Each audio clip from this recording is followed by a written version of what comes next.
Bismillahirrahmanirrahim. Assalamualaikum warahmatullahi wabarakatuh.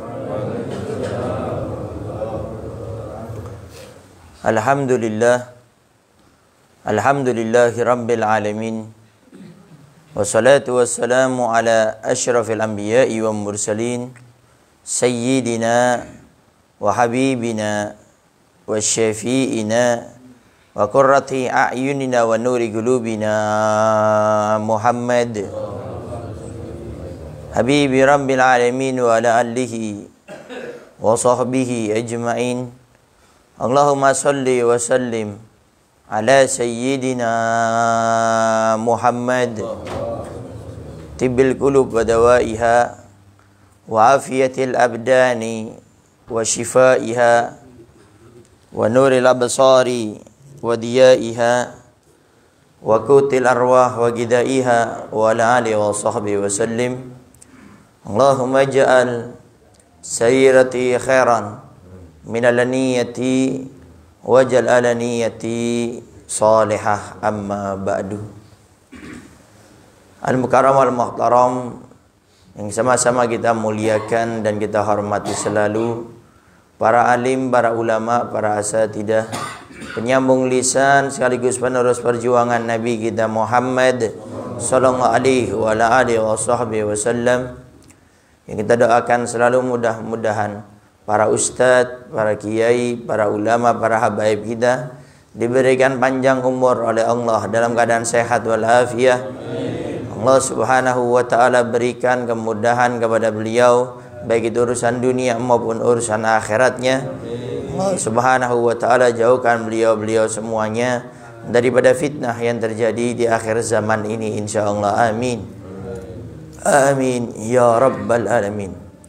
Dan juga tidak mengurangi rasa hormat kami kepada segenap para sepuh, para tokoh masyarakat, para ustadz, dan juga segenap para orang tua kami, para bapak dan ibu-ibu, para hadirin wal hadirat yang dimuliakan oleh Allah subhanahu wa ta'ala. Alhamdulillah, pada subuh kali ini Allah subhanahu wa ta'ala masih memberikan kepada kita kemudahan sehingga kita bisa melaksanakan sholat subuh berjamaah. Mudah-mudahan Allah subhanahu wa ta'ala terus memberikan kepada kita kemudahan untuk sholat beristiqomah di dalam melaksanakan perintah-perintahnya dan meninggalkan segala sesuatu yang dilarang oleh Allah subhanahu wa ta'ala, khususnya dalam melaksanakan sholat berjamaah. Sehingga kita berharap mudah-mudahan dengan keistiqomahan kita menjaga sholat subuh berjamaah dan umumnya dengan ibadah-ibadah yang lainnya akan mengantarkan kita semuanya meninggal dalam keadaan husnul khatimah. Amin. Amin ya rabbal alamin.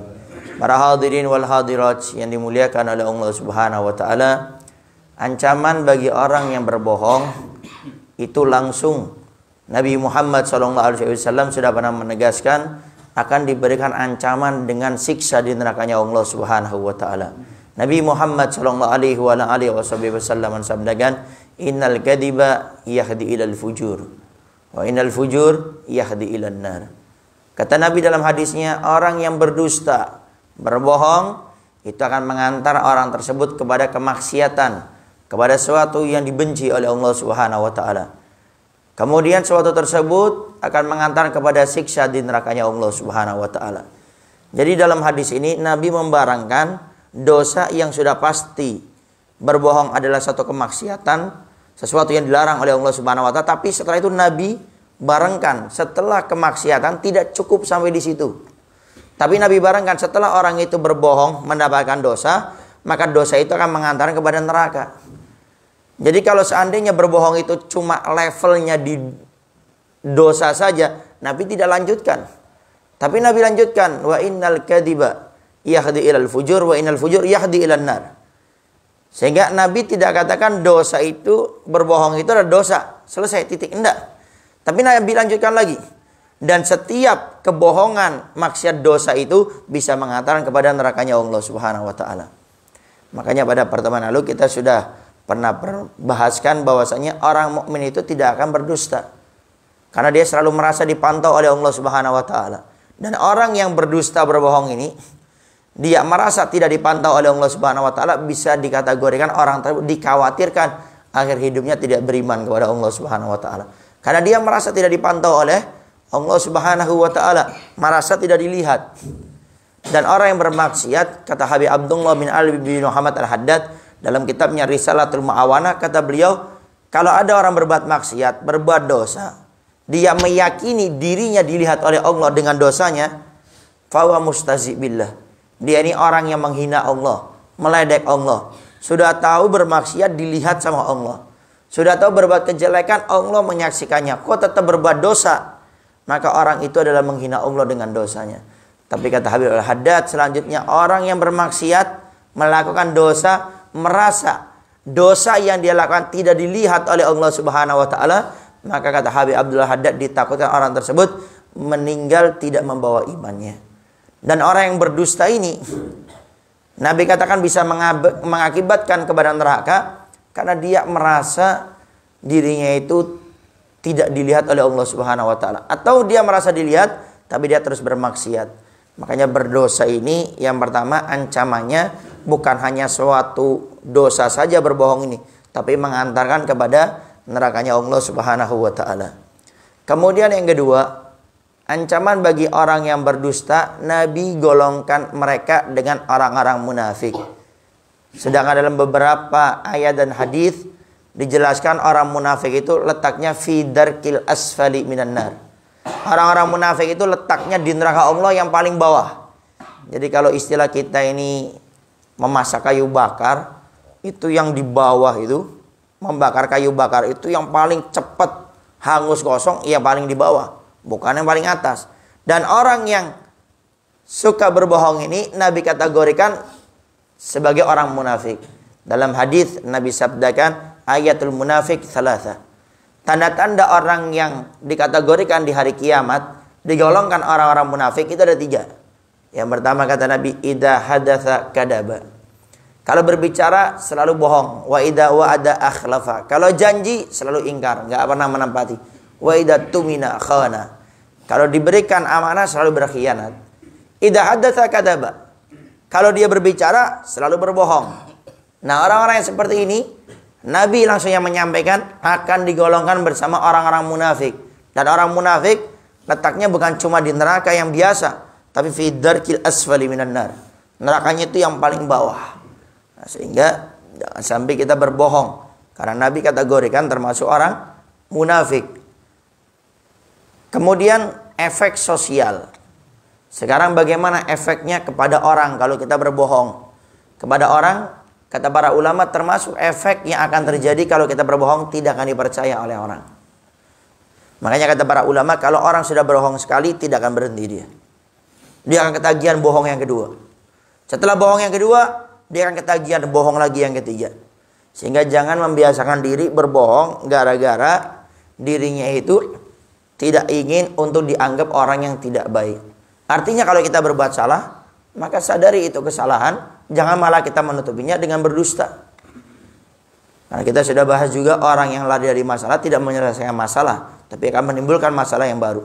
Orang yang berbohong, dia merasa dengan kebohongannya itu dia bisa menyelesaikan masalah. Padahal orang yang berbohong itu bukan menutupi masalah, tapi membongkar masalah-masalah yang baru. Sehingga diceritakan di zaman dulu, itu ada seorang pengembala kambing. Dia ini lagi mengembala kambing, kok sepi, nggak ada orang. Akhirnya dia berpikir untuk berdusta. Lalu dia berteriak, wahai masyarakat, kambing saya ini diterkam oleh serigala. Maka tolonglah selamatkan kambing saya dan diri saya. Semua warga datang.